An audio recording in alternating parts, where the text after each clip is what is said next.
Judul pelajaran kita adalah Not About Money. Benar sekali, dalam kehidupan kita apapun bentuknya itu selalu perlu uang ya kalau kita perhatikan ya. Nah, judul ini sebenarnya diambil dari sebuah apa namanya judul lagu ya. Slide-nya nggak? Oke. Adalah karangan daripada penyanyi yang namanya Jessie J ya. Kalau pernah dengar Jessie J dan Bob, lagu ini tuh judulnya Price Tag. Nah, lagu yang berdurasi 4 menit itu berisikan tentang kehidupan nyata bahwa hidup itu tidak hanya tentang uang sebenarnya Bapak Ibu teman-teman semua. Bukan hanya tentang ketenaran dan bukan juga tentang gaya hidup ya. Jika kita selalu mengukur segala sesuatu dengan uang, sadar tidak sadar kita akan melupakan apa yang menjadi.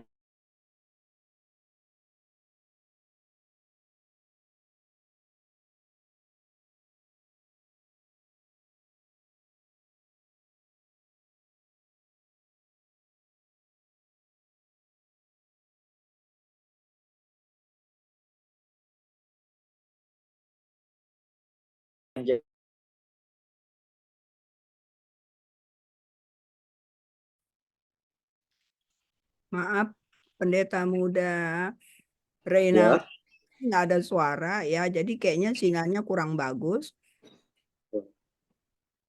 udah bisa Bu? Sekarang oke, tadi 2 kali hilang.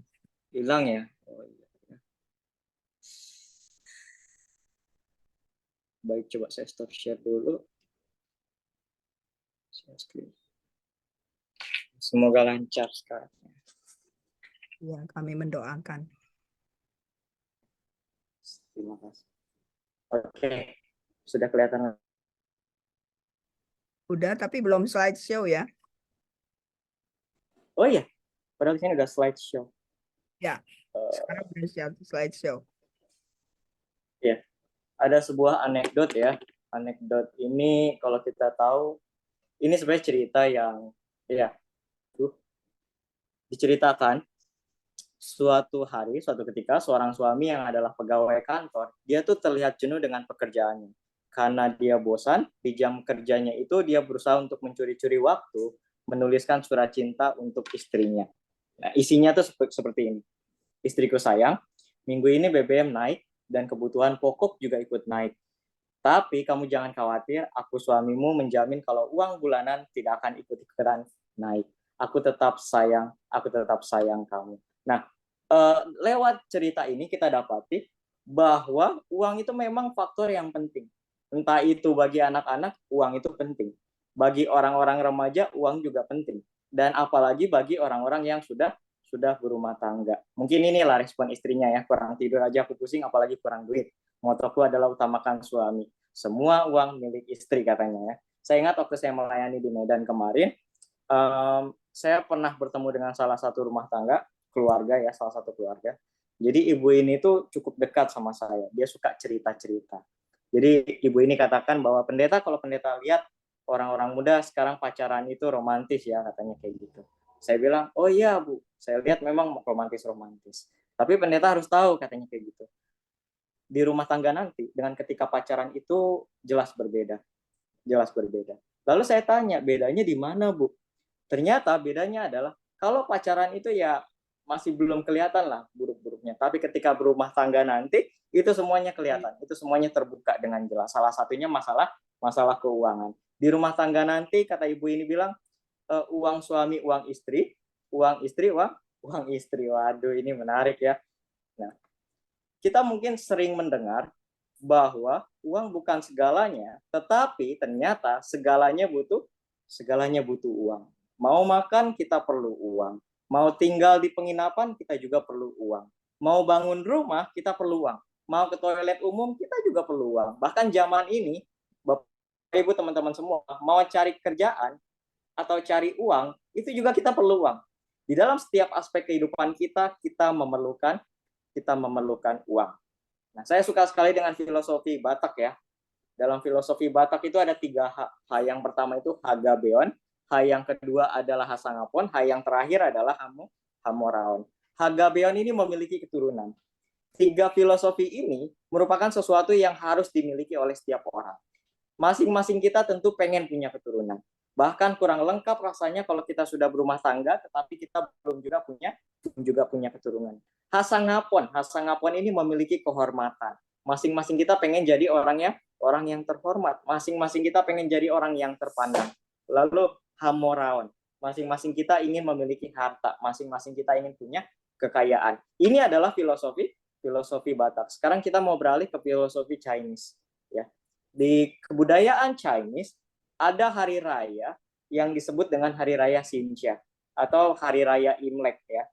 Biasanya hari raya ini adalah hari raya yang paling ditunggu-tunggu oleh orang-orang muda. Kenapa? Karena di hari Imlek ini orang-orang yang muda, khususnya buat mereka yang belum menikah, ya, mereka itu akan mendapatkan uang ya, mendapatkan amplop ya, angpau ya, yang berisikan uang keberuntungan kepada yang belum menikah. Syaratnya cuma dua. Yang pertama itu tentu kita belum menikah, dan yang kedua adalah ada kode yang harus diucapkan. Kongsi facoy ya. Kongsi yang artinya adalah selamat. Kalau kita ikuti acara Imlek ini sebagai orang-orang muda, tentu kita akan mendapatkan angpau. Hari ini merupakan hari kesukaan ya, biasanya hari besar daripada orang-orang yang bersuku Tiongkok, Chinese ya. Orang Chinese tidak meletakkan kebahagiaannya di atas uang. Karena orang Chinese punya filosofi yang menurut saya bagus sekali. Jika kebahagiaan kamu bergantung pada uang, kamu tidak akan pernah bahagia dengan diri kamu sendiri. Selesai. Nah, tapi karena mama saya adalah mama yang baik ya, dia menambahkan kalimat penutup kesukaannya, kalimatnya seperti ini: jika kebahagiaan kamu bergantung pada uang, kamu tidak akan pernah bahagia dengan diri kamu sendiri. Jadi, uang kamu mama yang pegang. Waduh, kalau misalnya kita lagi acara Imlek ya, ini biasanya orang tua ini tidak memberikan uang sepenuhnya untuk anaknya, dan memang itu bagus. Bayangin kalau misalnya anak yang masih kecil dia pegang uang sebegitu banyak, tentu akan habis nggak karuan. Dengan dipegang orang tua biasanya akan lebih mendidik, akan lebih beraturan. Satu hal yang saya pelajari dari Imlek, ternyata Bapak Ibu teman-teman semua, uang tampak menarik bagi anak-anak. Uang tampak menarik bagi orang-orang yang masih muda, bagi orang-orang remaja, dan uang juga tampak menarik bagi orang-orang yang sudah berumah tangga. Itulah tentang uang.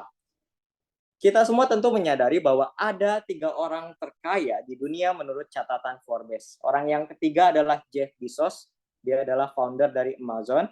Yang ketiga Elon Musk ya, dia adalah founder dari Tesla, mungkin kita tahu ya pastinya ya.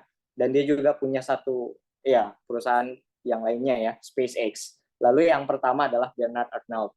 Ketiga orang ini merupakan orang yang terkaya di dunia. Masalahnya adalah mereka kaya dengan berbagai proses yang sebenarnya itu berat. Mereka kaya dengan berbagai proses yang mereka jalani. Tidak hanya itu, dengan adanya media digital beberapa waktu yang lalu ya, kita juga melihat ada orang-orang muda di Indonesia yang tiba-tiba memiliki kekayaan yang luar biasa. Mungkin kita nggak asing dengan orang ini ya. Orang ini adalah Indra Kents. Nah, dia terkenal dengan kalimat yang dia ucapkan. Murah banget katanya. Terus setelah mengatakan kalimat itu, dia sambung dengan ketawa biasanya. Dalam sebuah interview, Bapak Ibu, dia memamerkan outfit yang sedang dia kenakan. Itulah outfitnya. Celana Zara, jaket off-white, kemeja Versace, sepatu Dior, topi Gucci, 3 cincin dan gelang, kalung, jam tangan Rolex, kacamata, yang kalau ditotal mencapai berapa? Jika ditotal, maka harga outfit itu mencapai 1 miliar rupiah dari ujung kepala sampai ujung kaki. 1 miliar. Waduh, uang 1 miliar ini bisa beli rumah ya. Bisa beli rumah, bisa bangun rumah, bahkan bisa punya rumah yang mewah. Tapi outfit si teman ini, Indra Kents, dia mencapai 1 miliar. Setelah menyebutkan angka yang fantastis itu, dia mengatakan murah banget katanya. Beberapa bulan kemudian, tahukah kita, didapati uang yang dia miliki merupakan hasil pencucian uang. Ia juga melakukan tindakan penipuan. Sampai akhirnya ia harus ditangkap dan dia harus dimasukkan ke dalam penjara. Jauh sebelum hari ini, Alkitab sudah mengatakan dengan jelas bahwa ialah cinta uang. Sebab oleh memburu uanglah beberapa orang telah menyimpang dari iman dan menyiksa dirinya dengan berbagai-bagai duka. Jauh sebelum itu terjadi, ternyata Alkitab sudah mengatakan melalui perantaran hamba Tuhan ya, Timotius, bahwa akar dari segala kejahatan adalah cinta akan uang. Oleh karena memburu uang, kita menyimpang dari jalan-jalan Tuhan. Oleh memburu uang, kita memaksakan diri, kita melakukan berbagai pekerjaan. Oleh karena uang, kita jadi lupa status kita. Kita melupakan Tuhan. Ini merupakan satu bahaya yang luar biasa. Untuk itu, sering kita dengar ya, kalau kita sibuk mencari uang, maka kita akan berusaha menghalalkan segala cara.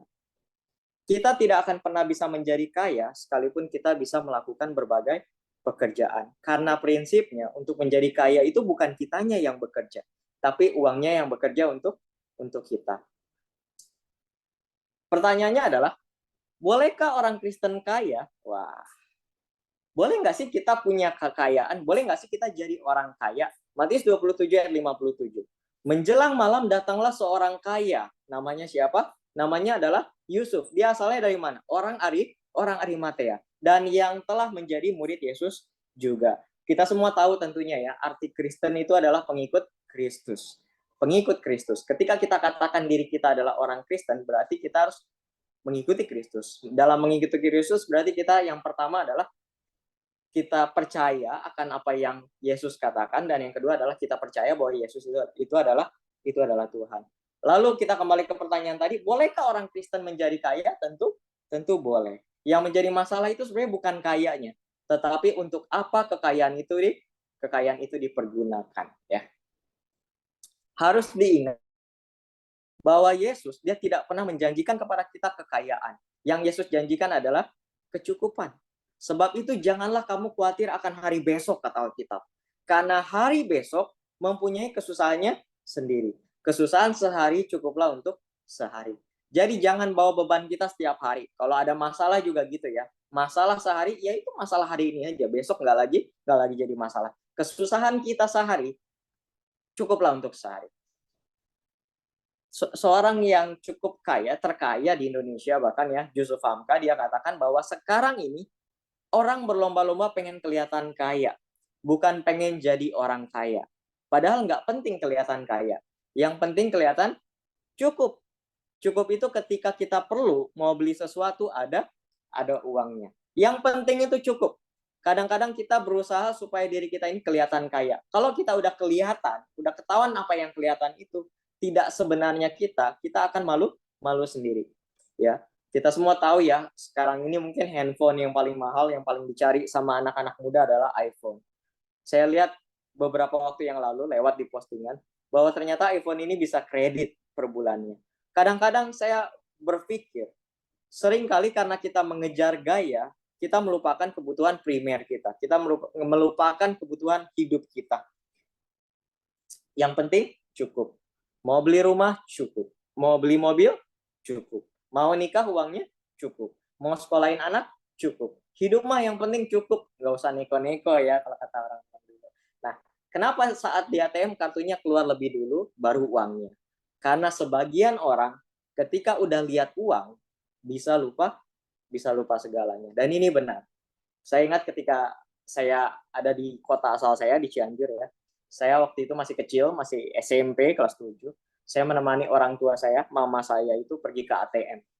Saat itu mesin ATM itu mungkin banyak berbeda dari yang sekarang. Kalau sekarang memang kalimat ini benar. Di ATM itu kartunya keluar lebih dulu, baru uangnya. Kalau dulu masih ada ATM yang uangnya dulu yang keluar, baru kartunya. Satu waktu saya tunggu mama saya ambil uang. Akhirnya diambil uangnya, kami mengadakan perjalanan pulang ke rumah. Satu langkah menuju ke rumah, mama saya bilang, waduh, saya bingung. Kenapa, Mah? Kartunya ketinggalan. Waduh, bahaya ya. Memang biasanya kalau misalnya udah lihat uangnya, kita jadi lupa semuanya ya, kita lupa segalanya. Nah, hari ini kita mau belajar dari buku Matius pasal 6 ayat 19 sampai ayat 24 ya. Matius 6 ayat 19 sampai 24. Kalau kita ada Alkitab di tangan kita, mungkin bisa kita buka ya. Kalau kita buka, isinya itu sebenarnya tentang hal mengumpulkan harta. Pertanyaannya adalah, apa itu harta? Menurut Kamus Besar Bahasa Indonesia, harta adalah barang atau uang dan sebagainya yang menjadi kekayaan. Dapat diartikan juga sebagai barang kepemilikan seseorang. Itulah harta. Pertanyaannya adalah, apakah hartanya dimiliki oleh orang-orang yang kaya saja? Tentu jawabannya tidak. Semua dari kita punya harta. Semua dari kita punya uang, benar ya? Berapapun jumlahnya, semua dari kita pasti punya uang. Semua dari kita punya benda, terlepas banyak atau sedikitnya yang kita punya. Faktanya kita punya harta. Yang menjadi masalah adalah seringkali kita tidak mengerti bagaimana cara kita memperlakukan harta benda kita. Seringkali kita salah mempergunakan harta kita, sehingga harta kita ini bukan lagi menjadi berkat buat kita, tapi justru menjadi beban. Bahkan kadang-kala harta ini menjadi kutuk untuk kita. Ayat yang ke-19. Janganlah kamu mengumpulkan harta di bumi ngengat dan karat merusakkannya, dan pencuri membongkar serta mencurinya. Pelajaran pertama yang Yesus mau tunjukkan kepada kita adalah jangan mengumpulkan kekayaan di bumi. Tapi beda ya, Yesus tuh nggak pernah bilang bahwa bumi itu merupakan tempat yang aman, nggak pernah. Yesus juga nggak pernah bilang bahwa bumi merupakan tempat yang nyaman, nggak pernah sama sekali. Sebaliknya, dari awal Yesus itu bilang ke kita bahwa di bumi ini banyak pencuri dan banyak ngengat yang bisa memakan harta benda kita. Harta di dunia ini sifatnya adalah sementara. Harta benda di bumi ini sifatnya nggak abadi. Tapi jangan salah, Yesus juga nggak minta kita supaya kita nggak punya harta benda sama sekali ya Bapak Ibu ya. Enggak, Yesus nggak minta kita supaya kita nggak punya harta benda sama sekali. Enggak. Yang Yesus minta adalah jangan terlalu fokus mengumpulkan harta di bumi. Karena ada harta yang lain yang mau Yesus tunjukkan. Ada dua jebakan setan yang cukup mematikan dewasa ini. Yang pertama mungkin kita pernah dengar ya, pinjol ya. Pinjol ini pinjaman online. Lalu yang kedua adalah judul. Kenapa dua ini mematikan? Karena banyak sekali orang-orang dari kita itu terjerat melakukan ini. Apalagi pinjol ini udah lebih mudah. Kalau kita lihat ya, cukup 1 menit katanya. Cukup 1 menit langsung cair 6 juta. Waduh, modal nomor HP, tanpa bunga dan tanpa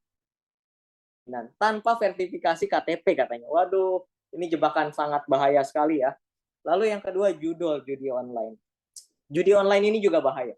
Banyak yang terperangkap. Bahkan ada satu fakta yang menunjukkan bahwa total transaksi judi online di Indonesia mencapai 100 triliun. Dari Januari sampai Maret 2024. Bayangin Bapak Ibu, 100 triliun terhitung dari bulan Januari sampai bulan Maret. Sekarang ini udah bulan Mei, ya. Bulan Mei, tentu jumlahnya akan bertambah lagi. Artinya apa? Memang benar Bapak Ibu. Setan itu menggunakan uang sebagai jerat yang bisa digunakan untuk manusia. Kadang-kadang kita juga bingung, uang yang kita punya ini berkat atau kutuk. Tetapi satu poin yang pengen saya katakan adalah, uang itu akan jadi berkat ketika kita menggunakannya sebijak mungkin. Ketika kita menggunakannya sesuai dengan kehendak Tuhan.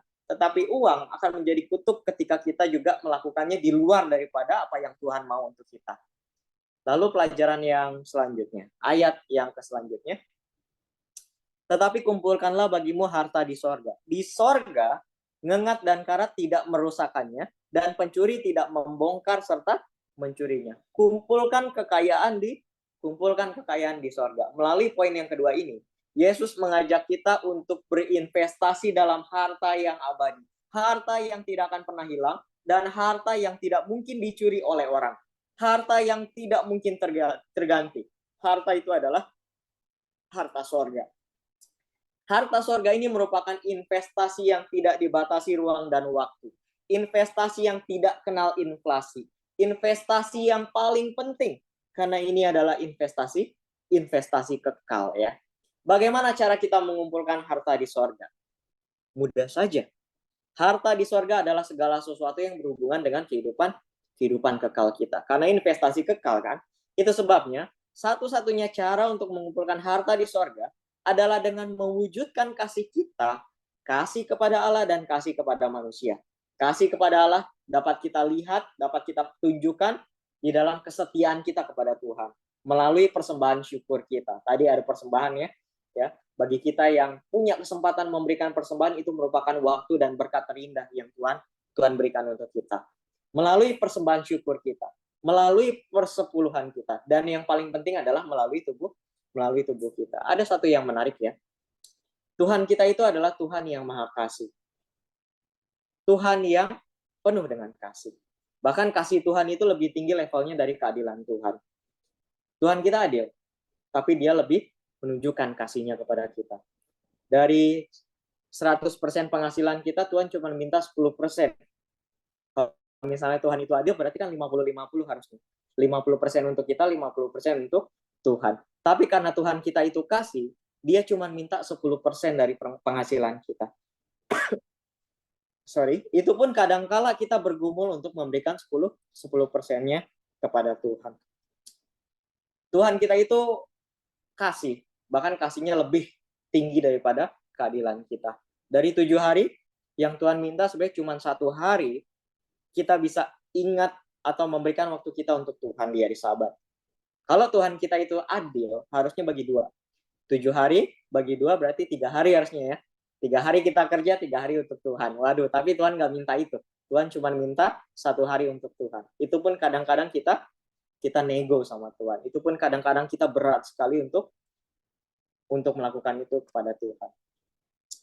Tahun 2022 sampai tahun 2024 ini merupakan tahun yang cukup berkesan. Saat itu kami lulus ya, saya lulus kuliah dan segera menuju ke ladang penempatan. Singkat cerita, saya dikirim ke Medan, dan di Medan ini saya belajar banyak tentang uang. Yang menggaji saya adalah seorang dokter. Dokter ini memberikan gaji itu 6 bulan.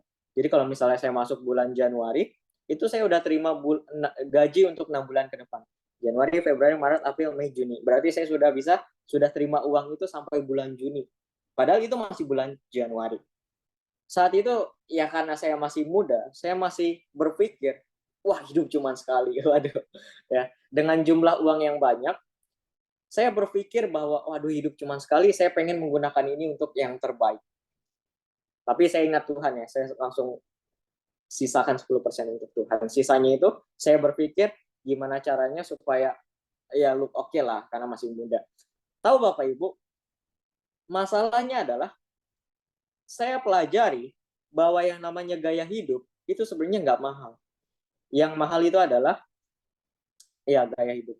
Yang namanya biaya hidup itu nggak mahal. Yang mahal itu gaya hidup. Itu maksud saya. Karena di Indonesia ini ada yang namanya UMR ya. Itu kan sebenarnya gaya hidup kita bisa ditunjukkan dari situ. Biaya hidup itu normalnya UMR. Tapi karena gaya hidup kita lebih tinggi, seringkali uang yang kita punya kadang-kadang nggak cukup. Jangankan kita mau tolong orang lain, jangankan kita mau sisihkan uang kita untuk Tuhan. Kadang-kadang karena kita ego, kita punya hati tinggi, kita menggunakan uang itu hanya untuk kepentingan kita sendiri. Saya ingat ya dari kecil itu saya pengen punya saksofon. Jadi saya beli saksofon, tapi puji Tuhan, sampai saat ini saya punya dan saya masih belajar untuk menggunakannya. Poin yang pengen saya sampaikan adalah hati-hati dengan uang yang kita punya. Benar sekali, uang bisa jadi berkat dan uang bisa jadi kutuk. Ayat selanjutnya 21. Karena di mana hartamu berada, di situ juga hatimu berada. Ketika kita menaruh harta kita di dunia ini, kemudian harta itu hilang, maka kepercayaan kita sedikit banyaknya akan hilang. Tetapi ketika kita menaruh harta kita di sorga, di sebuah tempat yang kekal dan tempat yang abadi, harta kita tidak akan hilang. Iman kita, kepercayaan kita kepada Tuhan tentunya tidak akan hilang. Ayat yang selanjutnya mengatakan bahwa mata adalah pelita tubuh. Jika matamu baik, teranglah seluruh tubuhmu. Jika matamu jahat, gelaplah seluruh tubuhmu. Jadi, jika terang yang ada padamu gelap, betapa gelapnya kegelapan itu. Dari ayat ini kita belajar bahwa mata ini pelita tubuh. Nah, sejumlah penelitian mengungkapkan bahwa fokus utama manusia itu ada di indera penglihatan. Itu sebabnya apa yang kita lihat mempengaruhi fokus hidup kita. Saya ingat ada satu lagu ya, sebenarnya lagu ini lagu sekolah minggu ya. Mata Tuhan melihat apa yang kita perbuat, buat yang baik, buat yang jahat. Oleh sebab itulah jangan berbuat jahat, ingat Tuhan melihat. Mata Tuhan melihat apa yang kita dengar yang baik, dengar yang jahat. Oleh sebab itulah jangan dengar yang jahat, ingat Tuhan melihat. Mata Tuhan melihat apa yang kita lihat yang baik, lihat yang jahat. Oleh sebab itulah jangan lihat yang jahat, ingat Tuhan melihat. Hati-hati dengan mata. Mata kita juga bisa jadi berkat, bisa jadi kutuk saat yang sama. Ayat 24, ya ini sebagai ayat yang terakhir. Tak seorang pun dapat mengabdi kepada dua tuan, kata Alkitab. Karena jika demikian, ia akan membenci yang seorang dan mengasihi yang lain. Atau ia akan setia kepada yang seorang dan tidak mengindahkan yang lain. Kamu tidak dapat mengabdi kepada Allah dan kepada Mammon. Jadi kita disuruh milih. Ketika kita pilih Tuhan, maka kita harus siap berinvestasi bersama dengan Tuhan. Tapi ketika kita tidak memilih Tuhan, hati-hati. Boleh jadi uang yang kita punya itu jadi kutub ya. Kita gunakan tidak untuk sesuai kehendak Tuhan. Dalam Alkitab ada dua cerita yang berbeda. Cerita yang pertama itu cerita Zakheus, cerita yang kedua adalah cerita orang muda yang kaya. Cerita tentang Zakheus ini ada di Lukas pasal 19. Ya. Zakheus adalah seorang kepala pemungut cukai dan dia seorang yang kaya. Kata kuncinya adalah Zakheus adalah orang yang kaya. Kenapa dia kaya? Dia adalah kepala pemungut cukai. Kepalanya dari pemungut cukai. Sebagai kepala pemungut cukai, Zakheus, orang Yahudi, dia dibenci oleh orang sekampungnya. Kenapa? Martabat dan kekayaannya merupakan pahala suatu jabatan yang mereka benci dan yang dianggap sebagai nama lain untuk ketidakadilan dan pemerasan. Pekerjaan Zakheus ini adalah pekerjaan yang memeras orang lain. Kalau kita memeras tentu tidak adil ya. Lalu yang kedua, cerita yang kedua adalah orang muda yang kaya. Ini ada di Lukas pasal 18. Catatan Lukas, orang muda itu adalah seorang pemimpin ya. Roh nubuat, orang muda itu adalah seorang penghulu dan dia amat kaya. Artinya orang muda yang kaya adalah orang yang kaya. Judulnya aja orang muda yang kaya. Orang muda yang menanyakan pertanyaan ini adalah seorang penghulu. Dia amat kaya, dia menjabat suatu kedudukan yang penuh dengan tanggung jawab. Lalu apa yang membedakan Zakheus dengan orang muda yang kaya? Yang membedakan mereka singkat sekali, hanya ada satu kata yaitu respon. Lukas 19 ayat 5-6. Ketika Yesus sampai ke tempat itu, ia melihat ke atas dan berkata, Zakheus, segeralah turun. Sebab hari ini aku harus menumpang di rumahmu. Apa respon Zakheus ketika Yesus mengatakan, Zakheus turun, hari ini aku harus menumpang di rumahmu. Lalu Zakheus segera turun dan menerima Yesus dengan sukacita. Kata kuncinya adalah Zakheus menerima Yesus dengan sukacita. Bagaimana dengan orang muda yang kaya? Mendengar itu Yesus berkata kepadanya, masih tinggal satu hal lagi yang harus kau lakukan. Jualah segala yang kau miliki dan bagi-bagikanlah itu kepada orang miskin, maka engkau akan beroleh harta di sorga.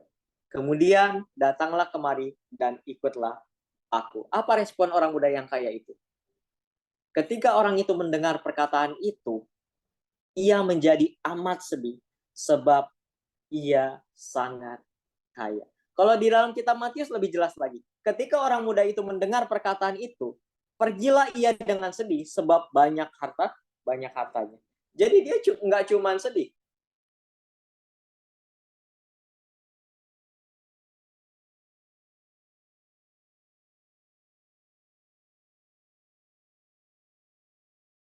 Ada dua respon kita kepada Tuhan ketika kita juga punya uang.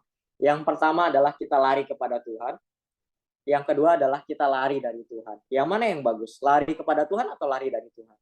Tentu lari kepada Tuhan. Ketika kita lari kepada Tuhan, artinya kita mendekatkan diri kita ke Tuhan. Ketika kita memutuskan untuk lari dari Tuhan, artinya kita memilih untuk lebih jauh dari Tuhan. Sebagai kesimpulan dari pelajaran kita sederhana sekali, sadarkah kita bahwa Tuhan tidak mencari orang yang, tetapi dia mencari orang yang punya hati luar biasa, yang mau menggunakan hartanya untuk pekerjaan yang luar biasa. Saya ulangi, Tuhan tidak mencari orang yang punya harta luar biasa, tidak. Tetapi dia mencari orang yang punya hati luar biasa, yang mau menggunakan hartanya, banyak atau sedikit pun, untuk pekerjaan yang luar biasa. It's not about money, tetapi ini soal bagaimana kita menggunakan uang kita untuk Tuhan. Demikian firman Tuhan, Tuhan memberkati kita semua. Amin.